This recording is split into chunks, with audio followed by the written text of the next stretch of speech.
The next speaker, or the first official kick-off speaker, is Salim Amin.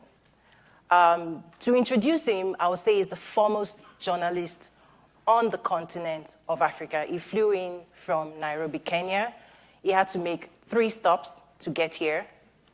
So he really had to get here. He comes from a generation of storytellers, journalists. He has the largest database of images of Africa in the world, millions and millions of images. There's no other person that can tell us the history of Africa, but also from a storytelling standpoint, where we are and where we're going from a business standpoint. And to introduce him, I'm going to play a video of one of his shows, The Scoop, and you'll get a flavor for some of his work. Please roll the video. Hey, check it out, man. This is your boy Akon, and right now you're watching The Scoop. Hi, and welcome to the show. Mambo VP. Hi, and welcome to the show. We're here on The Scoop. How would you tackle something like that? This is why I say that I would not live in a presidential palace. That's when we start changing the mindset, but also that's when we start reversing the brain drain. Businesses will play a more pivotal role in overall leadership. You are a leader. I am a leader. Let's get on with it. Many accomplishments in your life. What are you most proud of? Are the young people that I work with every day. I'm a little bit famous for being one of the first panel of journalists to interview Nelson Mandela. I'm the first blind in the world to have finished this race last year. What are the big industries or sectors that young Africans should look at going into over the next 5 years? We need to become a little bit more entrepreneurial.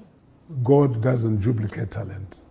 It's you and you alone. So farming is the next frontier. If you look at the generations before us, they're all pretty boring. I met a lady who was like the Halle Berry of Kibera. Gee, thanks. We had a baby. Halle Berry of like Kibera. Halle Berry, like. Tuku, the show's called The Scoop. You need to tell me something about yourself that nobody in the world knows. Wow. Something that nobody knows about you. Yo. Wow. The scoop, gosh, long and hard. What would your scoop be? Well, a lot of people don't know that I'm a master chef. But I absolutely hate raw garlic. I know that doesn't sound As a chef, you hate raw garlic. Raw garlic, the taste of raw garlic is the devil. Wow. So before I buy a book, I have to smell it. I've had a nose job. SpongeBob, is that what you call it? Tell me something about yourself. I picked my nose. Okay, everybody got it. Okay? You got to do better Clear than nose, that, man. Clear nose, no bookers, no bookers. I would say I drink more camel milk than water. Wow. I like my beer. That is no scoop. A bigger scoop than that. And that's the alcoholic scoop with Zweiballer. Oh, okay, you gotta do a shout out first. Okay. Yeah, so we can do. Yeah. I'm Zweiballer, you're watching The Scoop, I am Africa. You ready? Yeah. Okay. I'm Kieran Jethwa, chef and... sorry, keep rolling it. I'm Africa. Thank you. One more time. Is that the right? Yeah. Okay. Uh, Like you're giving a message. Yeah, like you're talking to all the people out The text is okay, what I just said? should I say hi or should I say I'm Juliana Rutich? You're watching The Scoop. And you're watching The Scoop. I am. and I am Africa. And I am Africa. I am Africa. I am Africa. I am Africa. I am Africa. Cut, you can cut. I give you some samples now.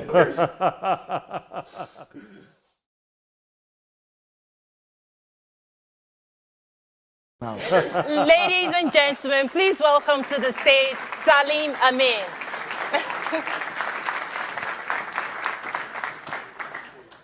Good morning, ladies and gentlemen. I'm sorry you have to put up with me as the first speaker, but I will make it short. I know that we are running short of time. Thank you for watching that. It's one of the most satisfying shows that I've ever done. But let me take you back a little bit in history to some of the stuff that Toyin referred to about my history. In 1984, my father, Muhammad Amin, filmed images in Ethiopia that changed the world. They prompted the greatest act of giving in the 20th century. More importantly, they saved the lives of over 3 million people. Ever since I learned to be aware of my surroundings when I was 21, actually when I was much younger, I've had a camera in my hand or been around somebody who has had a camera. I didn't realize until much later in life how important and powerful that camera would be. But I only knew that this is all I ever wanted to do in my life and that I wanted to do it in Africa. I've been working professionally on the continent for the last 30 years, but have been involved in the media all my life. My father plied his trade in Africa for more than 4 decades.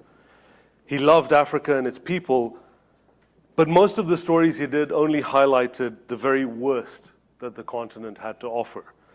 It did not make him happy or proud to win awards for successfully showing how people died. And he spent a large part of his life trying to balance the picture of the continent through the photography of Africa's beauty, her people, cultures, her nature, landscapes, flora, fauna, wildlife. He published over 75 books on the continent that have nothing to do with what he covered on the news. He started the show Africa Journal, the longest-running news magazine show in the history of the continent. And he did it to showcase the stories that no one else was telling about our culture, our innovations, our development, the entertainment that we have, solutions, and heroes. My father used a few of his platforms, of the platforms available at his time, to get those stories out. TV, of course, newspapers, books, magazines.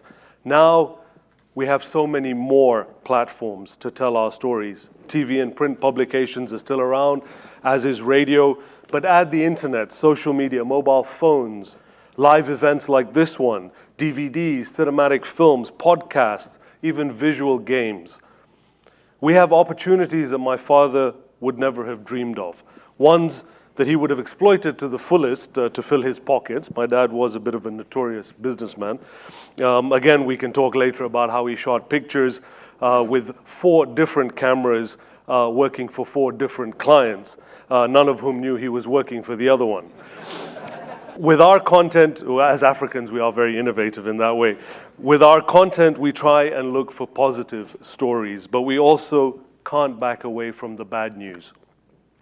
But when Oscar Pistorius shoots his girlfriend in South Africa, we don't linger on the gory details of the murder. We take a view of gun control laws across Africa, something maybe some of you guys should do here in the US. When UN peacekeepers are accused of sexual assault in the Central African Republic, we look at how activists and the government are trying to promote the role of women in society there. When we do a story on Congolese refugees living in Uganda, we look at programs that have been set up to help them start their own businesses.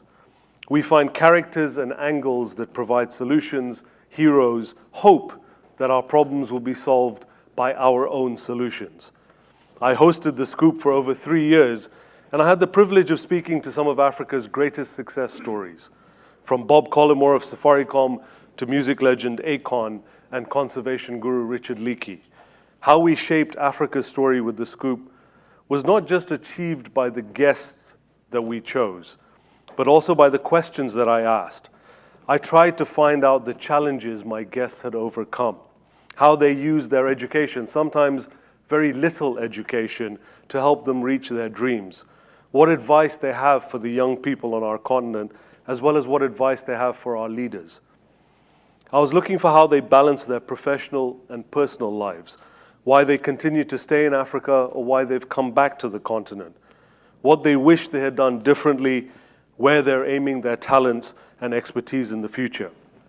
Sometimes this could be very informative, showing Africa and the world the great minds that we have amongst us and the great careers we're nurturing. Sometimes this can be helpful, giving go-getters ideas of how to get ahead. Sometimes the show could be funny, as you saw, and surprising, especially when I ask my guests to tell me something else that nobody else knows about them, their scoop. We can also try and shape our stories by celebrating the achievements of our fellow Africans. As Africans, we tend not to celebrate our own heroes, the people that have done amazing things, are doing amazing things on the continent, we always tend to look outside to the Western world for heroes. I made a documentary on my father's work in 2007 called Mo and Me, and took it on a tour of film festivals around the world.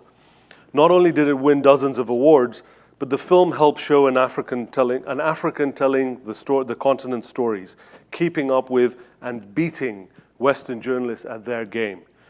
There are so many African stories that haven't been told. We know very little about our own history, even less about our neighbors. And yet there are so many inspiring examples of outstanding Africans who have shaped our societies and our stories. Africans watch documentaries more frequently than other communities. I was at a conference recently, and an executive at a Cameroonian TV station was telling me about a survey in his country that showed that the most popular foreign channel there was the National Geographic Channel. We're curious about our environment, our history, our great moments, our heroes. We have such young nations, it is still possible to talk to people who have shaped our development and who are responsible for our progress right now. One of the big problems we have on the continent is that young Africans don't have a sense of their own history.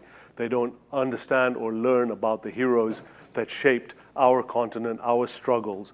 Again, they're not taught these things in school. You don't have to dig that hard to find a good story, a good character, or good characters. I've done documentaries on political heroes like Nelson Mandela and Jomo Kenyatta, sports and entertainment figures like Fela Kuti and George Weah. And we found iconic stories like that of Thomas Sankara, Africa's answers to Che Guevara, another of a man who tried to create a space exploration program in Zambia. He didn't get very far, but at least he tried. The sons and daughters of slaves who returned to Africa and called themselves Rastafarians. The man who started the piracy phenomenon in Somalia and then went to jail when he thought he was being interviewed for a documentary on his life. And we have only scratched the surface of thousands of great stories over 54 countries. There is enormous opportunity in Africa. Most of you know that, otherwise you wouldn't be sitting in this room. But there is a serious lack of information coming out from the continent that will help investors like yourselves decide where they should invest, what business opportunities are available, and who their right partners might be on the continent. And only we as Africans can address and change this. The number of venture capital companies that I have met over the last 4 or 5 years who have large numbers of funds, large amount of funds, but are constantly struggling to find the right companies to invest with, to partner with on the continent, is shocking. And it's because there is it's not because there aren't the companies there, there is very, very little research and information coming out to help guide some of those investments. I hope some of you someday soon will shape your own stories of your experiences on the continent, of the business and trade that you've done, of the people that you've worked with, of the lessons learned and the experiences gained. I hope you will allow me to tell some of your stories as you take this journey onto the continent. I look forward to welcoming you all in Africa very soon. Thank you very much and enjoy the rest of the conference. Thank you.